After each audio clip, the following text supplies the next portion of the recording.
London Institute of Vedic Knowledge. That is the organization that really has brought together so many young people to introduce spirituality, religion, as well as just mental wellness in its own exquisite way, to teach Vedas. And I have with me a few young people. We initially thought this should be a banter, but clearly this is a very deep conversation. So it's much beyond a banter. But I'd just like to toss it to you guys to try and understand your mind space around the relevance of an organization such as London Institute of Vedic Knowledge. How relevant is it? As kids nowadays, you don't really get much direction from places that makes any sense. You always either have to look into it yourself or you question everything that everyone tells you, because there's a greater sense to be independent. And I think that's an amazing thing. We all want to be able to explore, we want to be able to discover, and we want to be able to appreciate the finer things in life. And I think at different stages in our life, we want to understand different things relative to a level of maturity. Unfortunately, there's no outlet right now that gives you the chance to do that without making you feel constrained or refined or having to do things in a dogmatic way. It's very hard. A lot of the time we get direction without really getting any sort of sense of meaning behind what's being said.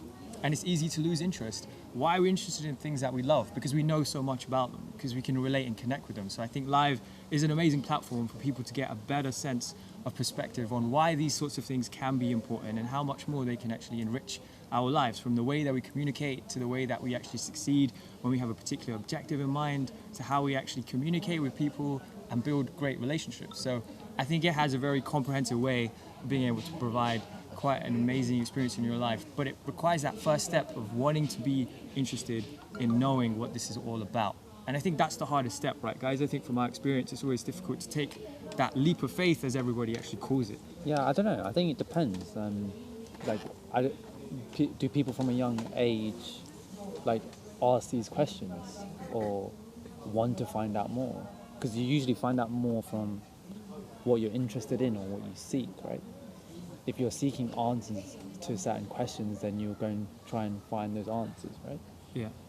So if I was really interested in spirituality or religion, then I would naturally go and seek those sources of information. But I think having a single platform like this, which is not biased, it gives that open ground to find out this information that you might be seeking. And is there a particular question that you guys have often asked at Live, on the platform, within yourselves, within family, especially since the pandemic? Has there been some particular thing that you're seeking direction in? I think generally people look for a sense of purpose, like just in everyday life. Like sometimes you're doing a lot of things, but then I think especially during the pandemic, people have had a chance to really reflect on what they are doing. And I think that's when they seek kind of, I guess, information from a text which can offer guidance. And I think this offers that, which is really great. So which is that one text which you find very relevant? So the text I've been referring to mainly so far is the Gita. And I think that's offered me quite a lot of guidance on a regular basis just to kind of refer to. And I think when you open the chapters and you just read, you get quite a lot of good advice. I think people often say, like, you end up flicking to a certain chapter and you just learn quite a lot. And it's usually quite relevant to what you're thinking at the time. So, yeah. It was along the lines of kind of desire and how too much desire for anything can often leave you kind of in an ungrounded state, and so you should avoid that. So that was quite helpful when I was reading. So yeah. Wonderful.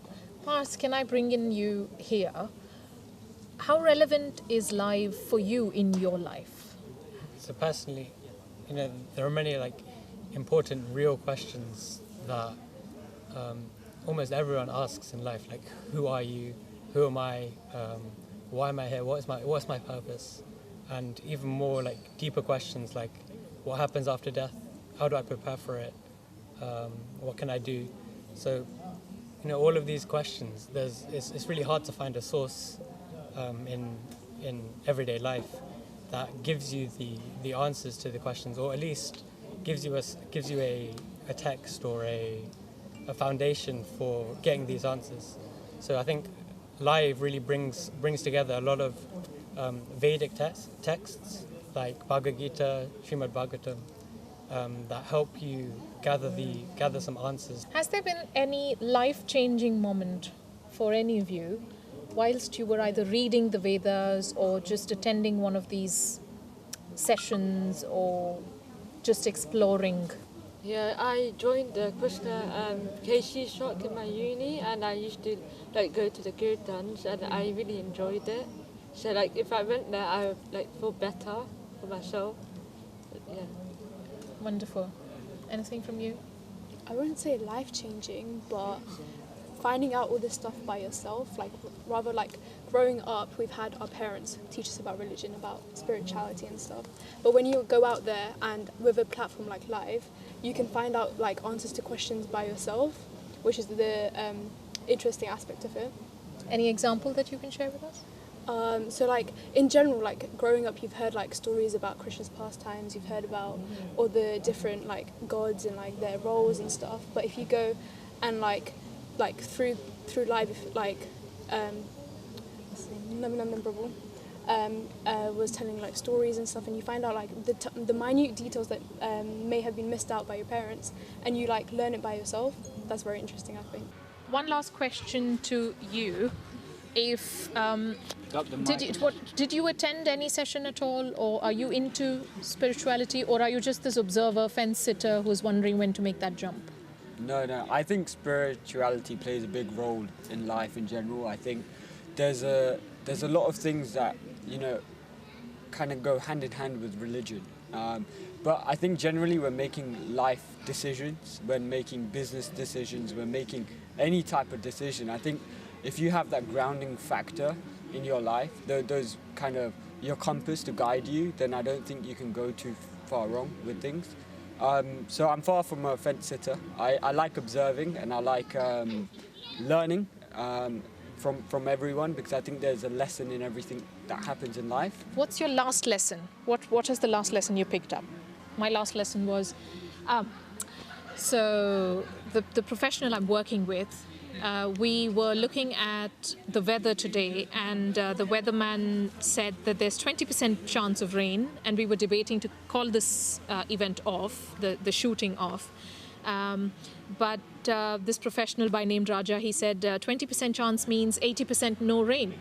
And I thought, wow, that's such a good perspective to look at this positively.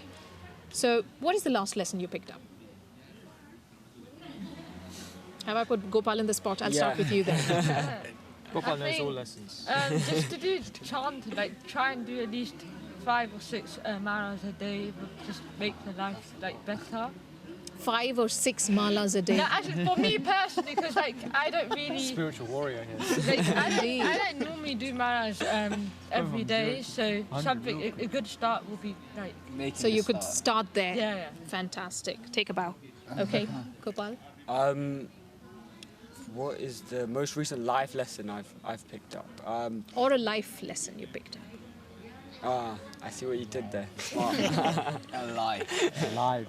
Yeah, that was smart. I think it's not to take anything for granted. I think make the most of what you have today, because there's no guarantee of tomorrow. Fantastic. Dark. So is that YOLO, basically? Quite deep. Parth? Parth, you live with Nabi Prabhu. I don't know how you can... You live in life. There's too many lessons then. Indeed. I don't know. I guess don't hesitate to take any opportunity to further your knowledge and apply that knowledge as well. Apply the knowledge. Very nice. I guess what I would say is the most recent thing for me was understanding that you don't always know what's in your best interest. As much as we think we know ourselves better than anybody else could actually understand us, we take a step back and we actually listen to the people around us who've got our best interests at heart. We realize that we're learning a lot more about ourselves from other people. So don't always think that you have to kind of do things on your own and you can't reach out to other people to help you on your way. And just know that you don't know everything about yourself, and that a lot of life is actually just learning exactly about that. Guys, you didn't warn me Lakhan is a public speaker. I would have reserved my first question for the last then. By the way, meanwhile, we move to him. I'd like you to turn around because I want people to see what your jumper says, your sweatshirt says. Yes, your lesson. My tattoo say, yeah? Yeah. There's a lot more behind this jumper. Your life lesson. I wouldn't say life lesson. I guess it's more of a recent, Grateful, that's what he says. Yes, sorry. more like a gangster. I don't know, more of like a recent observation. I guess it's with the pandemic and everything. It just taught me to be a bit more mindful about everyone else's situation and what they're kind of going through. So, not making instantaneous judgments on people's choices and actions, but rather than finding a bit more deeper about what they're going through and what issues they're facing, rather than always thinking it from like my perspective. So a bit more selfless, and rather than self-interest. That's So non-judgmental, more sensitive. Yeah. Yeah, great. And you? For me, I think personally, there's a lot of lessons learnt, but I think my one is I think the lesson I learned is that you shouldn't always be trying to find out your purpose, because I think it will naturally come to you. So you should always kind of delve into more opportunities and experiences, and you will eventually find what you're looking for. So yeah, that's what I've learned. Amazing. So you're just being. Yeah, you're just being. You're not actively looking, and you're just letting things happen to you. Sitting on the fence sounds like. Oh, so I'm sitting on the fence. Guys, For me, I think it'd be, rather than rushing into stuff, taking a step back and getting all perspectives on whatever you're meant to do, like having different aspects on like the topic in question, getting different perspectives and thinking it through before carrying out anything. Fabulous. Thank you very much, all of you guys. Hare Krishna.